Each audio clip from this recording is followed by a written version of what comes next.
To begin, we'll fold our paper in half. Take one edge of your paper and use your fingers to walk it over to the other side. Line up the corners. Zip your finger down to make a crease in the fold, and zip up and down to make a sharp crease. Use a pencil to draw a U shape on one side of your folded paper. Near the center of the U shape, draw simple eyes by making a horizontal line with a rainbow shape on top, or you can draw the eyes of your choice. The features in The Day You Begin are exaggerated to give the people a cartoon-like look where their eyes are emphasized because they are bigger than other features. You can choose to do this if you'd like. Use the drawing guide to complete the facial features for your self-portrait. Add a hairline from one ear to the other across the forehead. If you have a part in your hair, you can draw that now. You'll want to just draw the out of your hair and maybe a few lines to show the texture. You're not trying to draw each individual hair. Take the time to draw the details that make you look like you. Maybe you have freckles or glasses, or your ears are pierced, or you always have a favorite necklace that you wear. Lastly, draw a dot near the top or middle of the fold line. Draw several curved lines to connect the dot to the edges of the paper. Fill the entire side of the paper with lines.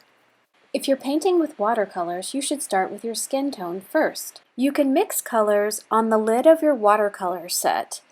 Artists call this part of the watercolor set the well. Most skin tones can be made with some combination of brown, white, maybe a little red, a little yellow, and you can adjust to get a skin tone that looks like your skin. If you mix colors in the well, make sure you use a clean tissue to blot up the watercolor before you close your paints. That will keep your watercolors nice and clean. To let your painting dry before moving on to the next step. If you're using crayons, experiment with layering colors and using more than one color for your hair, for your skin, and blending until you get colors that match who you really are. You can always experiment by testing colors on a scrap piece of paper.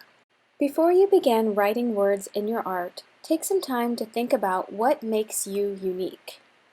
Our learning target is I can create art that tells a story about me. What words describe you? What colors and shapes match your personality? What do you love?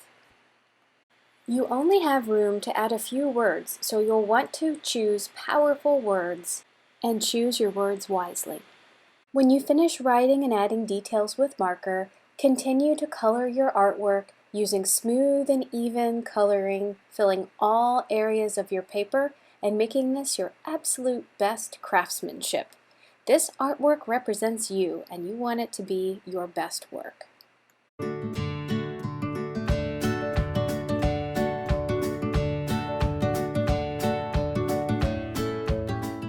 When you finish, sign your name in the front like an artist, and make sure your name and class code are on the back in pencil.